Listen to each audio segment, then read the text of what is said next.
Elementos, el informativo cultural de Jalisco. Regresamos ya a Elementos con más de la actividad cultural y vamos a pasar a la literatura. La existencia y la trascendencia de una editorial independiente no es sencilla hoy en día porque en su permanencia pues entran en juego muchos factores, muchos elementos como el compromiso, el profesionalismo, la pasión, la entrega, los proyectos y también el financiamiento. Existen aquí en Guadalajara y en Jalisco en general varias editoriales independientes. Una de ellas es Ediciones Arlequín, que justamente celebra actualmente 20 años de resistencia, yo lo digo, 20 años ya. ¿Cómo estás? Muy bien, muy bien. Gracias. Felipe Ponce, él es director de Ediciones Arlequín y está aquí para platicarnos pues de esta historia. Ya son 20 años de vida, que no es sencillo, pero yo quisiera iniciar preguntándote qué significa ser una editorial independiente hoy en día. Sí, una editorial independiente es aquella que no depende económicamente de un grupo económico, de un grupo de empresas, que no pertenece al Estado y que no pertenece, digamos, a una universidad. Es decir, el editor independiente es un empresario o simplemente un amante de los libros que decide poner a consideración de los lectores las ideas literarias que le gustan, que le fascinan, lanzarlas al público, pero con sus propios recursos o aceptando algunos recursos, digamos, del Estado, por algún convenio o de algún otro promotor, pero que no incide realmente en la política de la editorial. ¿Sí? Entonces, un editor independiente construye, digamos, un catálogo muy personal, se aboca, no necesariamente, pero sí con fuerza a la literatura, aunque puede publicar cualquier otra materia o rama, ¿no? Y pues se dedica a promoverlos y a vender los libros como mejor pueda, ¿no? Pero el editor independiente, digamos, sí tiene una característica, digamos, cultural, ¿no? Claro. Si hablamos de números, ¿cuántas son las publicaciones que hasta el momento ustedes han realizado, han publicado? En estos 20 años hemos publicado más de 150 títulos en los que han colaborado un buen número de autores diversos, es decir, hemos publicado también muchas antologías, entonces la nómina de autores no es de 150, sino de 400 quizá, libros en los que han colaborado también muchos artistas, artistas plásticos, cuando ilustrábamos nuestras cubiertas con obra o con reproducciones de artistas locales o de trascendencia nacional, pero también muchos diseñadores, correctores, muchos profesionales de la edición, ¿no? Felipe, desde sus inicios hasta el momento, ¿cómo ha evolucionado la participación literaria aquí en Jalisco y cuál es la temática recurrente? ¿Qué le mueve a los escritores actualmente? Pues bueno, evidentemente ha cambiado muchísimo todo el panorama literario y editorial desde que comenzamos. Claro. En el 94 no contábamos con todas las facilidades mediáticas que existen hoy, había otra vida cultural. Se leía más en espacios públicos, recuerdo lecturas en las plazas, lecturas en espacios cerrados, pero con acceso público, muchas tertulias literarias, ¿no? Esto me parece que ha ido cambiando, ya no es tan común, pero lo que no ha cambiado, no sé, pues cambian las situaciones. Digamos que ahora quizá esas actividades son sustituidas quizá por las redes sociales, ¿no? Uno se entera de un poeta o de la aparición de un libro a través de las redes, pero antes se enteraba uno primero en el periódico y después porque, oye, pero salió un libro, presentaron tal libro fulano, va a venir tal poeta, va a venir tal escritor, ¿no? Pero ahora uno se entera a través de las redes sociales, primero que nada, ¿no? Sí, es cierto. Entonces, también el sistema de cómo opera el libro, cómo se distribuye, también ha cambiado mucho. La relación con las librerías, con toda franqueza, no ha sido ni fácil ni buena en todos estos años y cada vez es un tantito peor, pero se sustituye con la posibilidad de vender, por ejemplo, vía internet, que es formato digital. En formato digital, bueno, y en formato en papel físico, también se lo enviamos a un posible lector o comprador, y en 2 días está en la casa, ¿no? Sí. Y hace 2 clics, ¿no? Sí, son muchos factores los que influyen para esto, pero también seguramente pues el escritor se enfrenta a varios retos al momento de querer proyectar una obra, ¿no? ¿Cuáles serían algunos de ellos? Bueno, el escritor en específico, desea publicar, y el primer reto es encantar al editor, ¿no? El editor, recuerda que es una especie de filtro. ¿Qué busca un editor? Bueno, yo busco proporcionar buenas obras, interesantes obras que primero me sedujeran a mí y que estoy seguro que le van a hacer atractivas al grupo de personas que nos sigue, que están atentos de las publicaciones de nosotros, ¿no? De Arlequín. Entonces la primera cosa es la seducción, ¿no? Evidentemente buscamos algunas, ciertas obras con ciertas características, ¿no? El humor para nosotros es muy importante, ¿no? Sí. No es una editorial que se aboque exclusivamente a eso, claro. ¿No? Pero una manera de ver la vida un tanto desenfadada y de manera, muy propositiva, ¿no? La literatura breve, además, géneros poco atendidos, es lo que más nos interesa. Entonces, es lo primero que buscamos, autores que tiendan a escribir aquello que nos interesa a nosotros dar a conocer, ¿no? Ese es el primer reto, digamos. Bien, pues así es. Esta mañana nos trajiste unos regalos para nuestro público. Claro. Traje algunas novedades de la editorial. Por ejemplo, está Oblatos Colonias, un libro de crónicas de Juan José Doñán. Bien. Digamos que es el libro que todo tapatío debería leer, porque ahí se va a enterar de muchas cosas, ¿no? El origen de platillos, de singularidades gastronómicas, o singularidades, tradiciones. Bueno. Hay un poeta muy querido de nosotros y muy apreciado también por el público, que es Raúl Bañuelos. Claro. Es un poeta de Santa Tere, pues aquí está un libro que recién le publicamos nosotros. Bueno. Hay una antología de microrrelatos que hizo Rogelio Guedea, un autor que vive en Nueva Zelanda, nacido en Colima, que se dedicó, a buscar quiénes han sido los microrelatistas más importantes de México durante el siglo XX. Es inimaginable lo que los autores locales nos pueden aportar. Usualmente recurrimos siempre a los ya consagrados, consolidados, pero es bastante lo que podemos encontrar en este tipo de publicaciones. Así que, pues a nuestro público que está interesado en acercarse a estas obras, llámenos al 3030-5307. Felipe Ponce, queremos darte las gracias por habernos acompañado. Queremos felicitarte a ti, a todo tu equipo. Sabemos que no es una labor sencilla, pero estos 20 años sin duda son huella de lo que son y de lo que pueden llegar a ser. Claro, pues nada más me gustaría invitarlos a que nos visiten nuestra página web, arlequín.mx. Gracias, Felipe Ponce. Gracias a ti. Hasta pronto. Y vamos a continuar con más información. ¿Qué es lo que ocurre en el país en materia de cultura? Descúbralo en las breves nacionales. El Festival Centro Histórico México cuenta este año con la presencia de artistas de más de 20 países y cerca de 200 actividades. El evento celebra sus 3 décadas y pretende vincular las propuestas artísticas con una oferta académica, gastronómica y cinematográfica. Durante casi 6 años, la iniciativa Biblioteca Vagabunda ha promovido el interés por la lectura entre las comunidades del estado de Morelos. Para ello, organizan préstamos de libros, talleres literarios y lecturas dramatizadas. Se pretende ampliar las unidades móviles de la Biblioteca Vagabunda para cubrir otras colonias donde la tecnología y el Internet no son tan accesibles. Cuando se recuerda un año del deceso del poeta y promotor cultural Víctor Sandoval, miembros del Seminario de Cultura Mexicana develaron un medallón de la sede del instituto situado en la capital del país. De esta manera se recuerda la imaginación, paciencia y tenacidad de Sandoval. Especialistas del Instituto Nacional de Antropología e Historia buscan devolverle la sonoridad a un armonio del siglo XIX. Este pertenece a la colección del Museo Nacional de Historia, Castillo de Chapultepec. Al instrumento se le restituirán los fuelles de los pedales y algunas maderas que fueron atacadas por insectos. De esta manera, el instrumento de origen alemán podrá emitir nuevamente su sonido dulce. Elementos.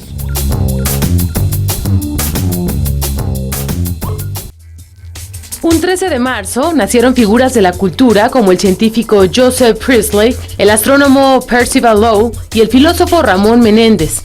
Murieron el historiador y catedrático Jesús Silva, el filósofo Hans Georg Gadamer y el escritor Howard Fast. Pues ya hablamos de escritores, les comentamos que la escritora periodista mexicana Elena Poniatowska recibió la presea a la excelencia en las letras José Emilio Pacheco, esto en el marco de la Feria Internacional de la Lectura de Yucatán. Durante este acto les comentamos también que comentó que aquel periodista que no se indaga ante la injusticia y la pobreza no merece serlo. El próximo proyecto de Poniatowska se concentrará en la vida de Lupe Marín, escritora jalisciense y segunda esposa del muralista Diego Rivera. Bien, y en otros temas, acercar a las nuevas generaciones al arte es la opinión del artista Juan Carlos Santos Coy. Cerca de 15 piezas en mediano y gran formato expone el artista jalisciense Juan Carlos Santos Coy en la Galería Sixto Ibarra de la Casa de la Cultura de Tlajomulco de Zúñiga. La muestra se titula Purificación.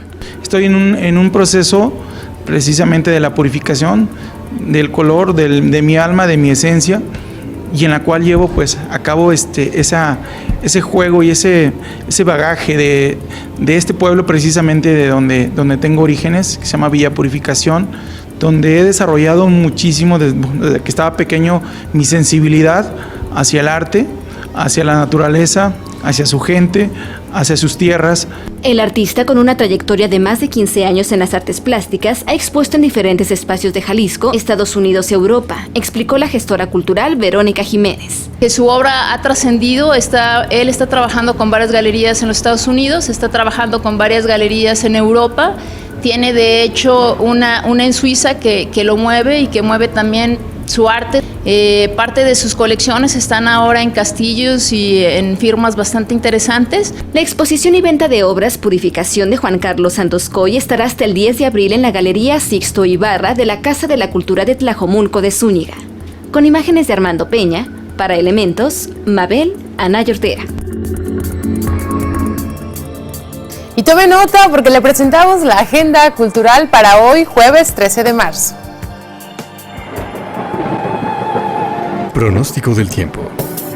No salga de casa sin su agenda. Climatología para disfrutar el arte. Las Sinfonías Callejeras con la Banda Sinfónica de Zapopan, que dirige Javier Espinosa Rosas, se presentan en la colonia La Casita, en Avenida de Jesús y Las Rosas. La cita es a las 17 horas. Evento público. Jueves para Adultos del Cine Mura presenta la película Submarino, a las 18 horas en el Museo de Arte Raúl Anguiano. Entrada libre. Fandango con el mariachi tradicional Amate y el ballet folclórico Tonali se presentan a las 19 horas en el Parque Huacasco, en la sección C de Loma Dorada en Tonalá. En el Museo de la Ciudad se imparte la conferencia Los desechos y el hambre en la ciudad de Guadalajara, en punto de las 20 horas. Brisa Mata, yendo al campo sin oler las flores, exposición del colectivo Gangrena, en la que se integran pintura, graffiti, street art y arte objeto, se exhibe en la Estación Juárez del Tren Ligero. Todos los jueves serán de teatro en el Alarife Martín Casillas, y esta noche a las 20 horas se presenta El Loco Amor Viene, donde se cocina un divertido triángulo amoroso con olor a cebolla. Entrada libre. Pronóstico del tiempo. No salga de casa sin su agenda. Disfrute del arte en la ciudad. Escuche el próximo Pronóstico del Tiempo. Bueno, y ya que se acerca el fin de semana, le hacemos una recomendación: que visite el Museo del Ejército y Fuerza Aérea.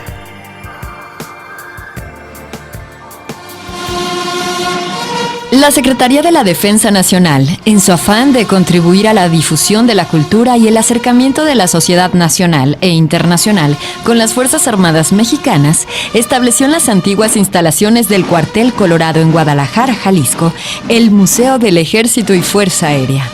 El teniente oficionista Jesús Zúñiga Soto nos da la bienvenida y nos habla de la inauguración de este museo. El Museo del Ejército y Fuerza Aérea abrió sus puertas al público el 12 de junio de 1999, siendo inaugurado por el ciudadano presidente de la República, doctor Ernesto Zedillo Ponce de León, acompañado por el general Enrique Cervantes Aguirre, secretario de la Defensa Nacional, y el ciudadano ingeniero Alberto Cárdenas Jiménez, gobernador del estado de Jalisco. La obra museística se encuentra representada por la exposición permanente de armas, documentos, fotografías y esculturas que proporcionan al visitante la oportunidad de recorrer los paisajes y hechos gloriosos o rememorar penosos sacrificios en los cuales se ha encontrado el ejército, como elemento activo y constante de la historia nacional en la dirección de los destinos del país. El Museo del Ejército y Fuerza Aérea se localiza en la calle Valentín Gómez Farías, número 600, en el sector Reforma, en la ciudad de Guadalajara. La entrada del público es totalmente gratuita. Además, se proporcionan visitas guiadas, por lo cual se invita a toda la población a visitar y conocer la historia de nuestro México. Para informes, puede comunicarse al 36 18 39 74. Los horarios de atención al público son de martes a sábado, de 10 de la mañana a 18 horas, y domingos y días festivos de 10 de la mañana a 16 horas.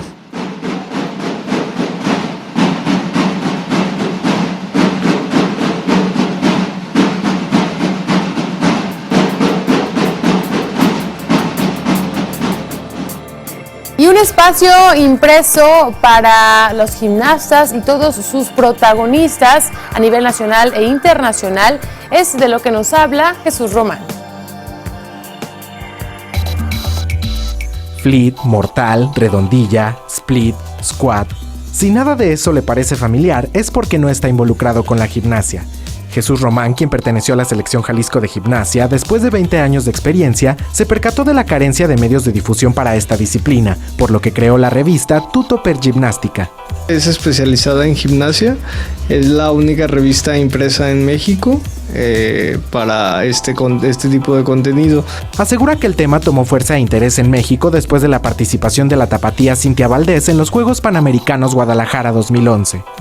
En México ha venido un desarrollo muy grande del deporte. En los Juegos Olímpicos del año pasado estuvo Daniel Corral con medalla de bronce en barras paralelas, entonces eso habla de que México está subiendo mucho su nivel a nivel internacional y entonces a nivel nacional se ve mucho la repercusión. Irónicamente, dice que las autoridades deportivas son su mayor obstáculo. Acceder al CODE o al Centro de Alto Nacional de Alto Rendimiento, a la CONADE, para tomar fotos, entrevistar y todo eso es muy muy complicado y son trámites que puedes perder todo un mes ahí y ya se fue el evento y entonces nunca estás en el evento. Román y su equipo de colaboradores se apoyan económicamente de la venta de vestuario, accesorios y aparatos de gimnasia. Por ahora, solo esperan luz verde para participar en los campeonatos nacionales y poder publicar su próximo número a más tardar en junio. Con imágenes de Armando Peña, Adrián Peña, Elementos. Y los escritores locales comparten su trabajo a través del colectivo La Rueda. Para poder ver su obra editada, un escritor se enfrenta a gastos de impresión, distribución, permisos y códigos, una labor que realizan editoriales y colectivos. En Jalisco La Rueda es un proyecto compuesto por 30 artistas al que durante 10 años las plumas jaliscienses como la de Jorge Daniel recurren. Libros artesanales hechos con materiales reciclados, libros de cartón, libros de mezclilla y otros más que son de editoriales independientes, igual de los compañeros que nos reunimos en el colectivo, como por ejemplo Ediciones El Viaje, que traen mucha literatura local.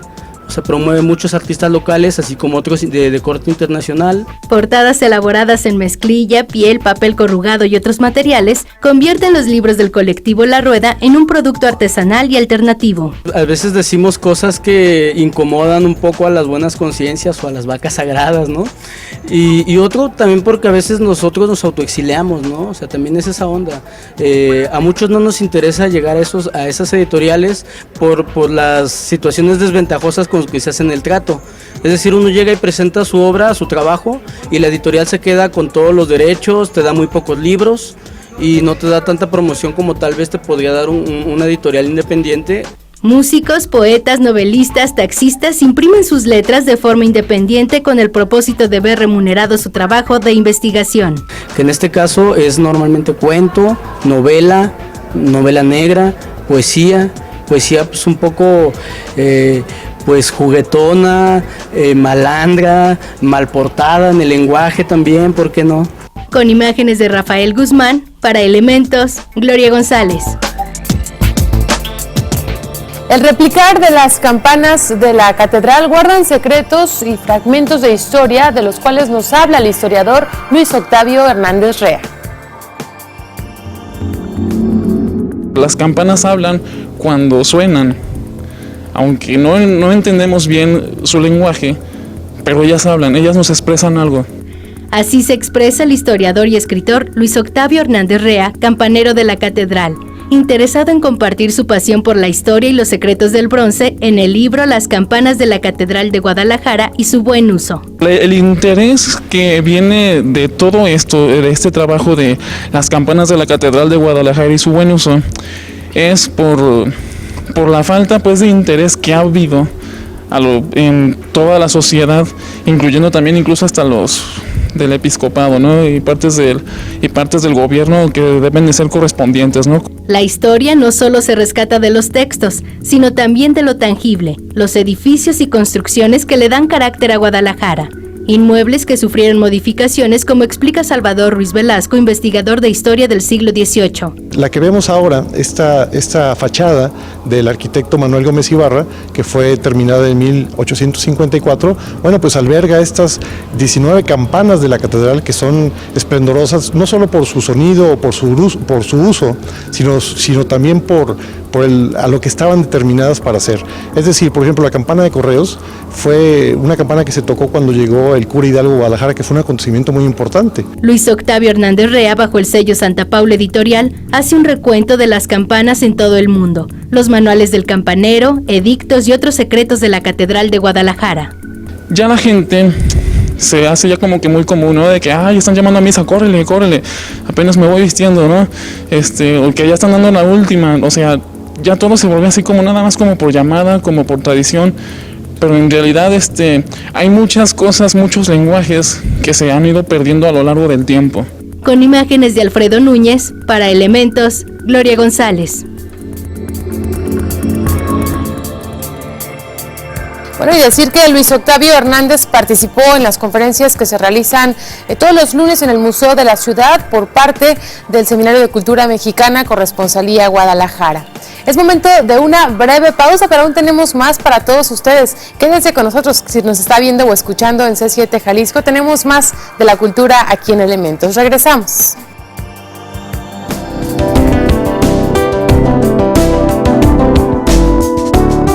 Elementos, el informativo cultural de Jalisco.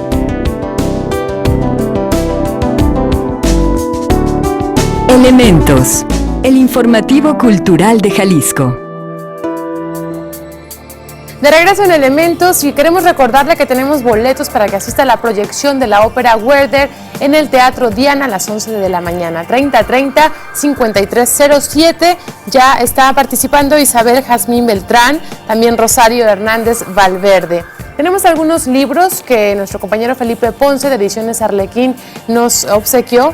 Iván Martínez, Patricia Alejandra Estrada, Alfonso Sandoval, David López, Juan González Cortés y Cindy Lesendis. Gracias por comunicarse. A quienes no lo han hecho todavía tienen tiempo de hacerlo y pueden participar también a través de las redes sociales. Y continuando con nuestro programa, le presentamos el comentario del director general de C7 Jalisco, Sergio Ramírez Robles.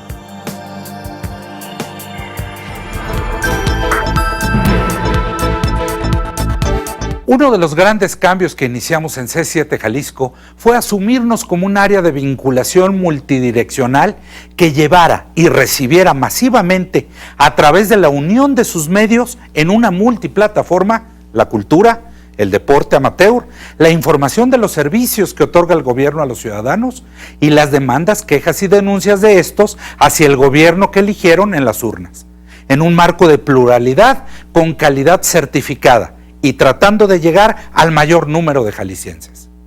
Es así que le apostamos fuertemente a la transmisión de eventos masivos culturales como el cine, la ópera, la filarmónica, la danza, el teatro y festivales como el Cervantino, el de la Ciudad de México, el de Mayo o el Festa, así como eventos de deporte amateur como los clavados, taekwondo, maratones, fútbol, soccer y americano, culminando con la transmisión en vivo de la FIL y en exclusiva de la Olimpiada de Invierno en Sochi. Modificamos nuestros espacios noticiosos, incluyendo noticieros conducidos por comunicadores del mayor reconocimiento y cortes informativos cada hora, culminando con la certificación ISO 9001-2008 de nuestro proceso continuo de información multiplataforma.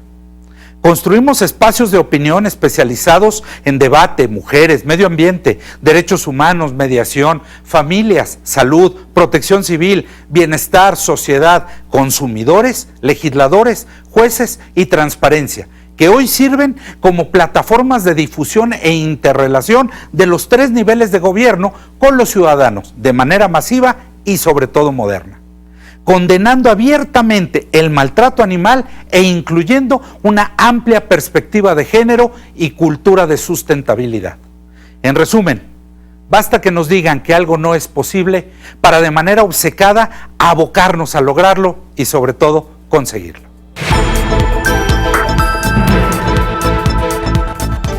Ahí el comentario de nuestro director general Sergio Ramírez Robles. Y causa controversia los resultados del primer programa Proyecta. Proyecta ya tiene acreedores. Es un hecho el programa encargado de brindar incentivos económicos a proyectos culturales. La secretaria de Cultura Miriam Bachés fue cuestionada sobre la transparencia en el proceso de evaluación de trabajos y esto dijo. Algunos proyectos realmente no reunían las condiciones previamente determinadas desde la convocatoria y las reglas de operación. Eran claras, probablemente nos falte aclararlas más en el sentido de lo que no se apoya. En días pasados, un grupo no mayor a 20 personas se manifestó en una marcha, liderada por la directora de teatro Marta Morales, quien se muestra inconforme por la falta de claridad en la evaluación de proyectos. Mi aportación fue esta: nos vamos a manifestar públicamente a través de una marcha. Sí. Y es la manera, fue mi aportación. Muchos no estuvieron de acuerdo, por supuesto. Bueno, sin embargo lo hicimos porque yo pienso que ya era necesario. Algunos miembros del Consejo Estatal para la Cultura y las Artes resultaron beneficiados con Proyecta, por lo que Marta Morales opina. No puede ser juez y parte, ¿no?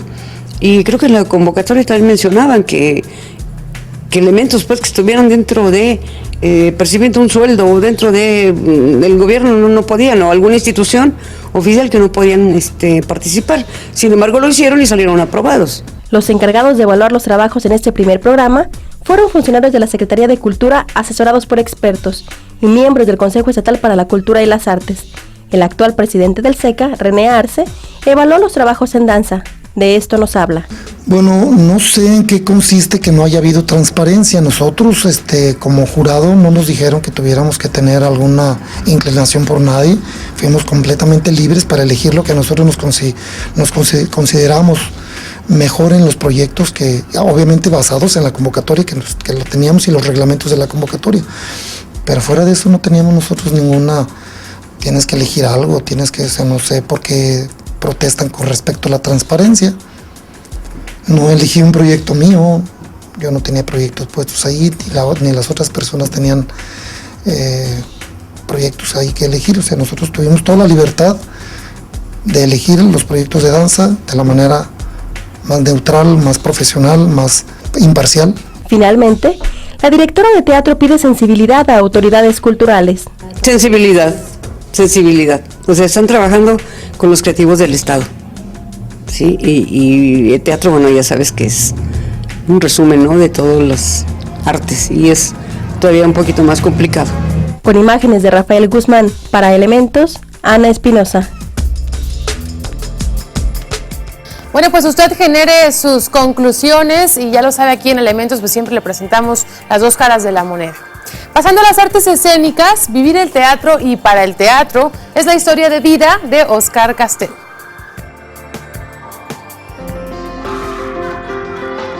Toda una vida en el escenario. El actor Óscar Castel nos platica sobre lo que el público tapatío espera de la escena teatral después de trabajar durante 20 años en la ciudad con Sica Teatro. Queremos venir a divertirnos, queremos venir a relajarnos, ya el drama de la vida allá afuera ya es demasiado, ¿no?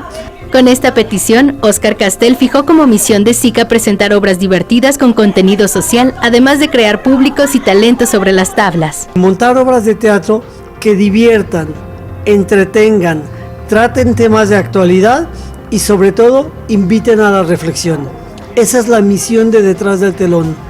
Para festejar las 2 décadas de esfuerzo y disciplina, SICA ofrecerá funciones los viernes y sábados a las 20:30 horas de la obra A Punto de Turrón y los domingos La Señora en su balcón con los grupos Detrás del Telón y Teatralerías Compañía de Repertorio, en sus instalaciones ubicadas en José María Vigil 2272, casi esquina con Avenida Américas.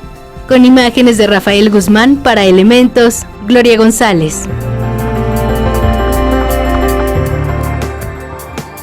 Hagamos un recorrido por el acontecer cultural en el mundo, esto a través de las breves internacionales.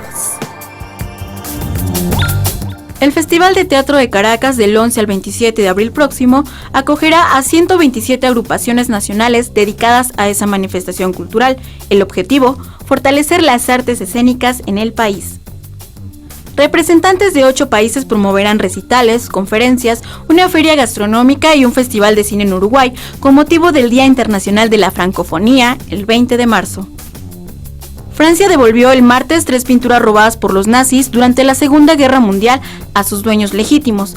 En una ceremonia oficial, la ministra de Cultura de la Nación regresó las obras a los nietos y bisnietos de los propietarios originales. Ya suman 10 las pinturas devueltas en menos de un año, como parte de un esfuerzo continuo por regresar cientos de obras de arte robadas a los judíos durante la guerra.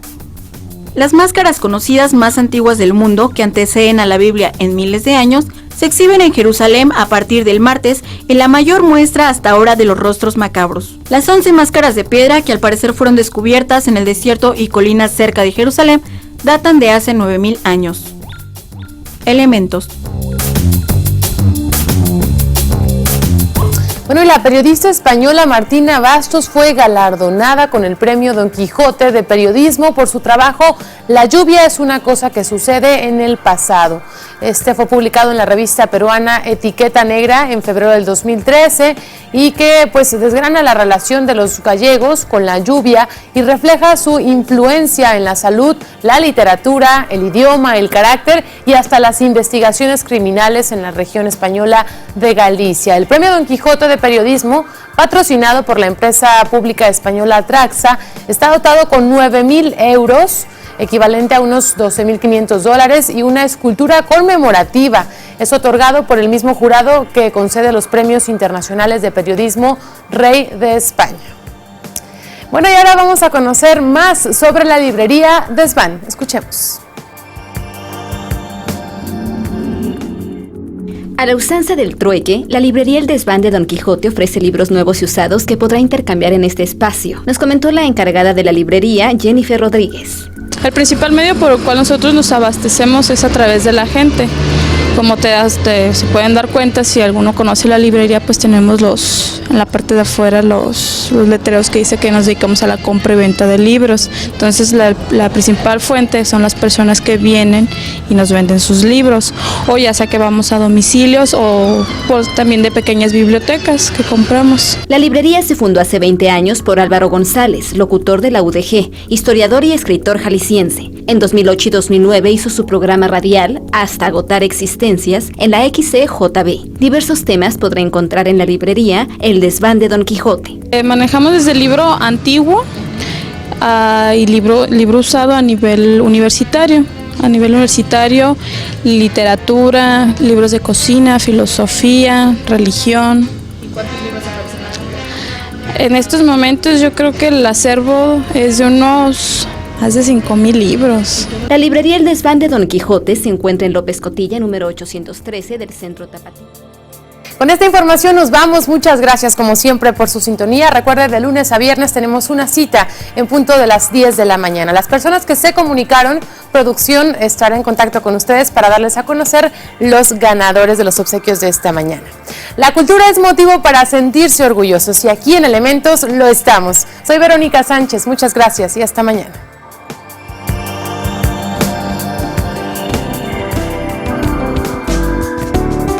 Elementos.